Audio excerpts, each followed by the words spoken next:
bahwa pada hari ini kami mengajukan pengaduan secara resmi kepada Komnas HAM. Pengaduan terhadap dugaan tindakan sewenang-wenang Kejaksaan Agung dalam proses penetapan tersangka dan penahanan terhadap Pak Tom Lembong.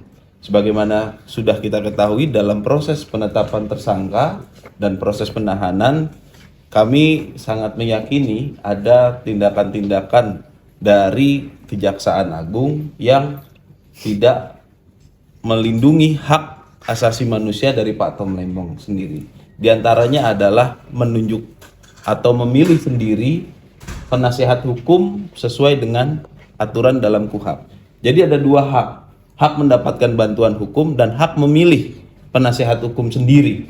Nah, Pak Tom Lembong ini haknya dilanggar untuk memilih sendiri penasehat hukum.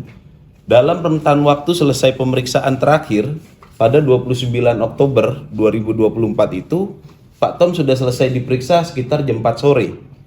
Tapi sampai jam 7 malam tanpa ada kejelasan, tanpa ada suatu proses yang dibenarkan secara hukum, Pak Tom hanya menunggu dalam ruangan pemeriksaan itu.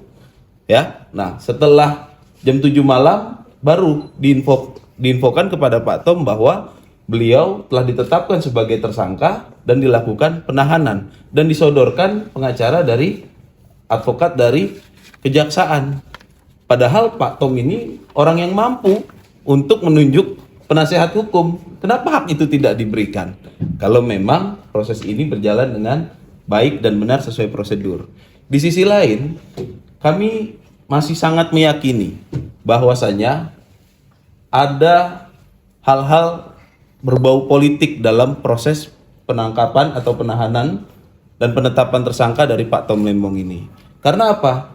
Kenapa setelah 9 tahun proses ini baru dilaksanakan? Dan kenapa proses ini dilaksanakan setelah pagelaran Pilpres 2024 kemarin? Itu yang kami minta agar kepada Komnas HAM melakukan penyidikan dan investigasi apakah apa yang kami rasakan, ya Pak Tom rasakan dan keluarga rasakan ini benar bahwasanya ada pelanggaran HAM terhadap hak-hak Pak Tom yang dilindungi di dalam KUHP dalam proses penetapan tersangka. Dan kami pun mengkonfirmasi kepada Bu Siska selaku istri dan kepada pihak keluarga bahwa ternyata surat penetapan tersangka dan surat penahanan tersebut tidak diberikan kepada pihak keluarga pada saat proses penetapan tersangka dan pada saat proses penahanan.